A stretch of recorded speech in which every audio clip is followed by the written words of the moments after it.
mesmo. Então, vamos lá. O seu guia espiritual, ele está do seu lado, independente da sua religião ou trabalho espiritual. Eu acreditava muito nisso. Eu precisei que alguém quebrasse esse mito para mim, para que eu pudesse me libertar. O que me falavam muito quando eu comecei nesse caminho da mediunidade, né? Quando eu comecei a ter os sintomas da mediunidade, me falavam que se eu não fosse na religião X ou Y, enfim, se eu não fosse lá, o meu guia ficaria muito triste comigo, porque ele só trabalharia comigo lá, né? E aí, se eu não fosse, ele ia ficar lá, preso, e eu ia ficar na minha casa sem fazer nada, porque era um inútil. Basicamente, era isso que eu acreditava. E aí, eu precisei que alguém quebrasse esse mito para que eu pudesse quebrar a primeira barreira, né, que me impedia de ter contato com o meu guia. Então, já saiba, o seu guia, ele está com você independente do trabalho que você realize, se você realiza algum trabalho espiritual, da forma que você realiza, até porque não necessariamente você precisa ter um trabalho específico espiritual para que o seu guia trabalhe com você, né? Você pode trabalhar no seu dia a dia através da sua própria consciência, né? Estando consciente, sabendo certas coisas, você pode ajudar muito mais do que às vezes só estar em um lugar tal dia da semana, né? Às vezes até falando besteira para as outras pessoas, não que todos falem, mas a gente sabe que existe muito, né? Se você não busca conhecimento, se você não tenta expandir a sua consciência, as chances de você chegar para alguém e falar uma besteira é muito grande. Então, a gente tem que tomar muito esse cuidado. Então, ele sempre vai estar com você, independente da sua religião, do trabalho espiritual, se você tem religião ou não. O importante é você estar em busca dele também, né? Para que ele consiga esse contato com você. E aí a gente vai falar mais sobre isso nos próximos slides. Inclusive, né, o próximo ponto. Ele sempre está por perto, mesmo que você não perceba. Eu sempre recebo mensagens assim: Lu, será que todo mundo tem um guia espiritual? Ou será que o meu guia tá comigo? Será que. Vou espirrar, peraí. Parece que passou a gravidez, voltou a rinite, gente, é uma coisa. Mas será que o meu guia tá comigo? Será que ele tá por perto? Será que eu tenho um guia espiritual? Será que todo mundo tem? E todo mundo tem, né? Isso também é legal da gente entender esse lugar do ego, que tanto coloca a gente como nada, como tudo, né? O nosso ego. Então, às vezes, a gente acredita que existem pessoas especiais que têm contato com o guia e que têm uma equipe espiritual, e existem pessoas que não são especiais, que não têm. E ninguém é especial, né? Todo mundo é essencial, todo mundo é essência. Então, todos têm o mesmo direito de ter um guia espiritual, de ter uma equipe espiritual, todos têm a sua importância na espiritualidade. Por mais que a gente não consiga enxergar, né, às vezes, a importância do outro, né? Como às vezes o outro, mesmo quando machuca a gente, ele tá sendo importante. Isso é difícil, mas é importante, né? E aí, todos nós temos esse direito de ter o guia espiritual, todos nós somos importantes, todos nós somos relevantes. Então, você tem o seu guia espiritual por perto. A única diferença é que pode ser que você não sinta que ele está por perto. Não quer dizer que ele não esteja. Eu sinto muito isso na minha vida, quando eu estou em momentos muito conturbados, assim. Então, eu estou passando por uma dificuldade, uma situação difícil, não estou sabendo lidar com ela, né? Porque é diferente você estar passando por uma situação difícil e estar consciente, né? Estar com clareza mental. Eu sempre peço nas minhas orações clareza mental, né? Porque às vezes é difícil. Mas quando você não está consciente, quando você está cheio de conteúdo interno, você não vai perceber mesmo, que é o que eu percebo que acontece comigo também, quando eu estou numa situação difícil, não estou conseguindo ver com clareza, não estou conseguindo assimilar aquela situação, eu sinto como se a espiritualidade não estivesse comigo. Eu sinto como se eu tivesse perdido essa conexão.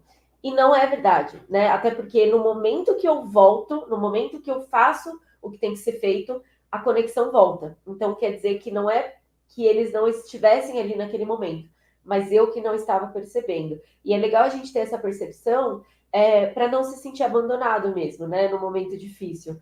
A gente tem ali a ajuda e a gente pode pedir ajuda a qualquer momento, mesmo que a gente não perceba essa intervenção de forma óbvia, né? E aí é o que eu falei, que para perceber a atuação do seu guia, você precisa fazer um esforço, né? O médium precisa se esforçar de alguma forma. Eu coloquei esforço entre aspas, eu colocaria entre muitas aspas, porque não é um esforço que eu diria trabalhoso, né? No sentido de ser algo extremamente difícil. Mas é algo que você precisa ser feito. Algo precisa ser feito, né? Então é esse sentido do esforço que eu falo. Deixa eu ver.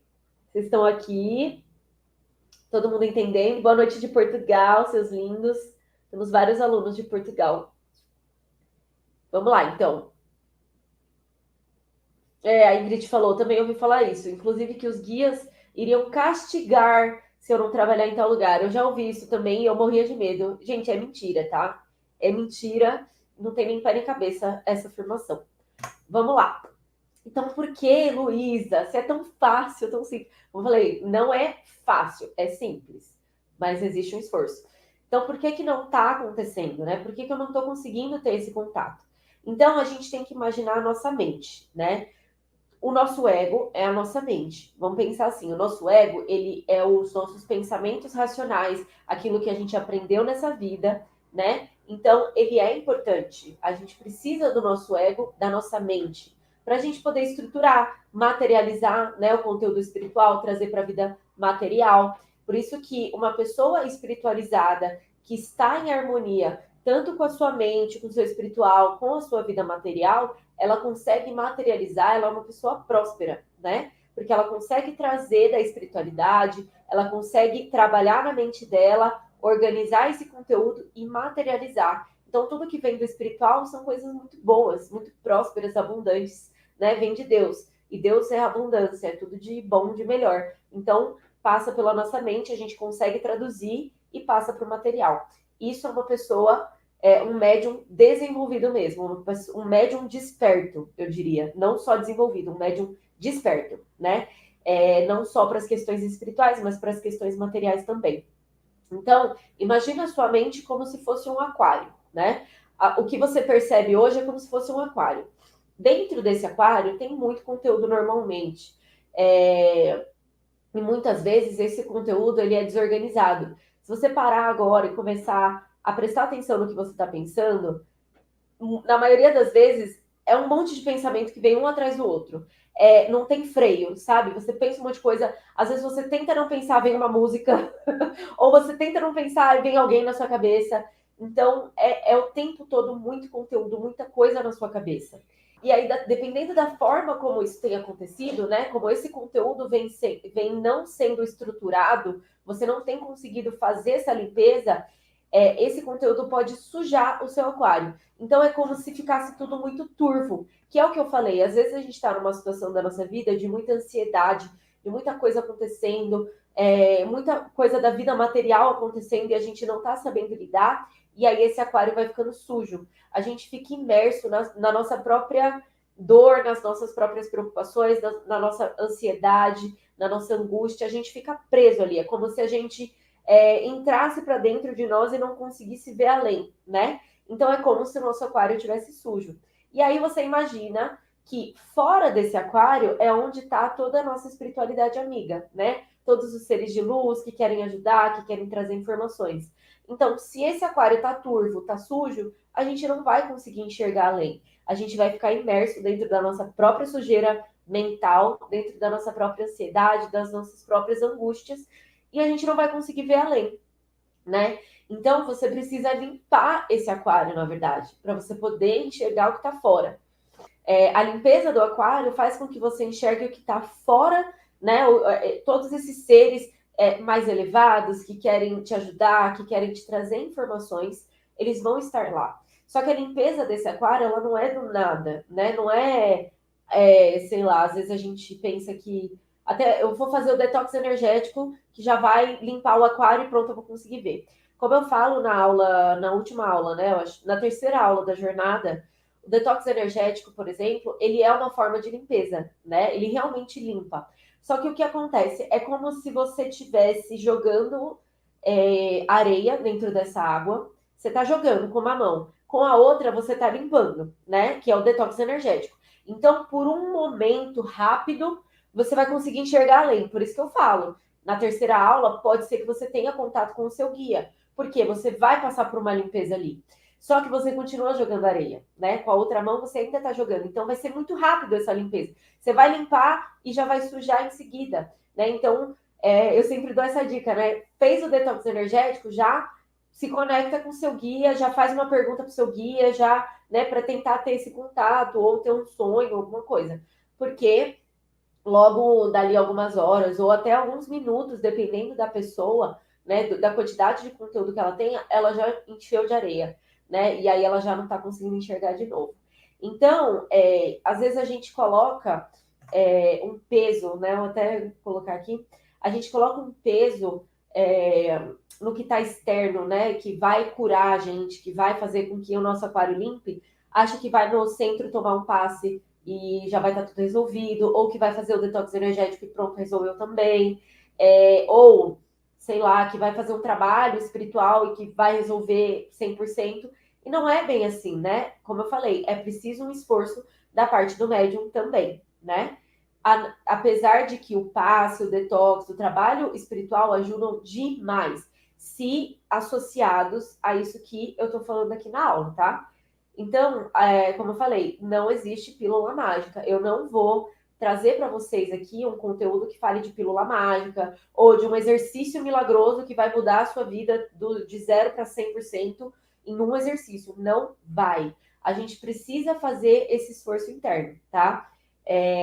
Mas coisas maravilhosas acontecem para quem verdadeiramente busca essa limpeza, né? Essa limpeza real da nossa mente. E aí são 3 passos essenciais para você conseguir esse contato com o seu guia, que fazem parte do desenvolvimento mediúnico. Então, é necessário o desenvolvimento mediúnico. Às vezes eu percebo que as pessoas querem que em um story, né? Não todas, tá? Uma pessoa ou outra, mas é legal a gente pontuar isso. Que em um story eu fale qual é o passo a passo rápido e prático para você entrar em contato com o seu guia. E não existe isso, né? Existe um passo a passo, mas ele não é rápido e definitivamente não é algo da noite para o dia, não para todos. Pode ser que para uma pessoa ou outra seja mais rápido, mas uma conexão real mesmo, né? Aquela que é firme, né? A que eu sinto que eu tenho hoje, por exemplo, ela acontece conforme você vai fazendo essas coisas, né? Então, o primeiro passo é o conhecimento, que é compreender a existência do plano espiritual, compreender como funciona esse plano espiritual, né? Quais são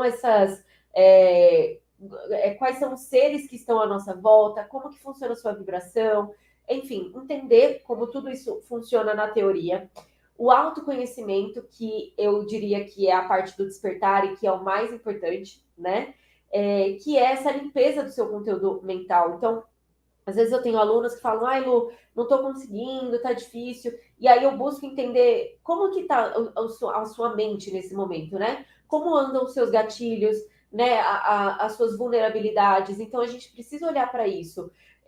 Eu posso ter uma dificuldade de entrar em contato com o meu guia ou de ter um equilíbrio mediúnico, porque eu tenho um gatilho, algo que mexe comigo, e que toda vez que aquilo acontece, eu baixo meu padrão frequencial, eu baixo minha vibração e não consigo mais ter esse contato, não consigo, eu sujo muito meu aquário o tempo todo. Então a gente precisa identificar esses pontos dentro de nós. Para isso existem exercícios, existem formas da gente olhar, mas a gente precisa querer fazer, né? E o terceiro ponto, que é o treino, né? Além do treino com os exercícios do desenvolvimento, como eu falei, principalmente no autoconhecimento ali, aprendendo a lidar com a mediunidade, existem vários exercícios que vão te ajudando a lidar melhor com a mediunidade, né? Mas além desses, se manter em contato com o seu guia constantemente é essencial para você criar essa conexão. Então, eu sempre estimulo os meus alunos e o pessoal aqui também que sempre busque o seu guia, mesmo que você não sinta ele agora, mas sempre peça opinião, peça ajuda, faça suas orações para ele, porque em algum momento você vai sentir, né? E depois desses 3 passos, o objetivo é que você sempre esteja em contato com o seu guia, né? Sempre percebendo em todas as situações como que ele pode te ajudar. Porque eu vejo isso muito na minha vida, assim. Às vezes eu não. Como eu já criei essa conexão, é uma coisa muito forte na minha vida, eu percebo que às vezes em situações X que eu nem perguntei diretamente para o meu guia, eu vejo a ação, né, do meu guia. Depois, qualquer dia eu conto, né, daqui a algum tempo, como foi o meu parto, assim. Mas, gente, foi, assim, intervenção divina em todos os momentos. E depois, olhando assim, eu vejo como foi muito louco. Então, mesmo eu não tendo nem noção de que eu precisava de ajuda naquele momento, eu fui auxiliada pelos meus guias e eu consegui acessar esse auxílio, eu consegui perceber a necessidade de fazer algo. Eles me atentaram, eles me deram como posso dizer, eles me mostraram que tinha algo acontecendo e aí eu pude mudar, né? Eu pude perceber e mudar, né? Porque eles poderiam me mostrar e eu não perceber e nada mudar, né? Então, é pro dia a dia, é o tempo todo essa conexão. E pode ser que não aconteça da noite pro dia, né? E muito provavelmente não vai acontecer da noite para o dia esse contato diário mesmo, esse contato é, na vida. Isso é normal. Na minha vivência, eu vou contar assim, bem resumidamente, como aconteceu comigo o meu contato com os guias. Eu comecei com o desenvolvimento, e aí eu não tinha muito contato, inclusive eu estava cheia de conteúdo mental, muita coisa, crise de pânico, né? Quem assistiu a primeira aula da jornada sabe mais ou menos qual era a minha situação, estava tendo muito pânico, depressão, então eu estava cheia de conteúdo mental, meu aquário estava sujíssimo, estava imundo, então eu não sentia nada. Conforme eu fui, né, passando pelo desenvolvimento real, pelo despertar, junto com o desenvolvimento mediúnico, eu comecei a sentir coisas muito sutis. Então, um dia, né, não eram todos os dias, um dia aleatório, eu estava me sentindo muito mal e de repente eu me sentia muito bem. E aí eu pensava, tem alguma coisa acontecendo. Não sou só eu que estou sozinha aqui. Existe um contato. Existe algo além de mim que está acontecendo aqui. Então, os primeiros contatos eram assim, muito sutis. Eu estava me sentindo mal, eu me sentia bem, eu tinha uma sensação boa. E eu sabia que não era desse mundo, era de algo além, né? Mas eu ainda não sabia reconhecer de onde que estava vindo. Depois disso, eu comecei a sentir eu tô tentando lembrar na minha cabeça como que era. Mas eu comecei a sentir. Ah, lembrei. No banho, eu tava me sentindo mal. E aí eu ia tomar banho, que é o momento que a gente relaxa. Então, o nosso conteúdo mental dá uma dissipada, né? Dá uma aliviada ali. E aí era quando eu começava a ouvir uma palavra ou outra. Então, eu tinha alguma questão. Eu já falei, eu tinha muito medo da morte. Eu comecei a ter muito pânico com medo de morrer, né? E medo da morte, de sumir, de desaparecer. E aí eu entrei no banho e ouvia uma palavra. Acho que foi palavra onda. E onda, onda, onda, onda. E aí eu procurei, quando eu saí do banho, eu estava no Facebook e eu vi um título chamado Onda Frequencial, alguma coisa assim. E aí era um vídeo falando sobre como, depois do desencarne, as ondas frequenciais a gente mantém, enfim. Era alguma coisa que ia me aliviar. Então, eu já vi, eu falei, opa, da onde que veio isso? Né? Não foi de mim, alguma coisa além. Depois também eu estava num templo budista, e aí eu fiz uma meditação, perguntei qual era o meu propósito e veio a palavra amor. E aí depois eu fui entender, né? Amar as pessoas. Enfim, então começou a ser muito devagar. Depois de um tempo, principalmente quando eu comecei a me aprofundar muito mais no desenvolvimento, e comecei a mapear isso, que eu comecei a escrever, né? Comecei a escrever meu livro, comecei a trazer tudo isso, foi quando eu comecei a ter os contatos mais profundos, né? Comecei a sentir mesmo. E aí eu comecei a ter as mensagens mais materializadas, né? Conseguia ouvir as frases mesmo, conseguia escrever, né, as mensagens, canalizar essas mensagens, trazer mesmo de uma forma muito mais organizada. E aí hoje em dia é muito mais material no meu dia a dia. Então, só para você perceber que foi um processo, não foi da noite para o dia. Eu acordei, sabendo quem era o meu guia, quem era qual que é o guia X, qual é o guia Y, já anotando as mensagens. Não foi assim. Foi aos poucos, foi uma conexão que foi sendo construída durante o meu desenvolvimento, né? E que vem sendo construída, eu venho sentindo que cada vez mais aumenta, né? Então é algo que já tá bom e continua melhorando, né? Então é um processo, né? Então não se cobre que seja da noite para o dia, mas faça a sua parte, isso é o mais importante.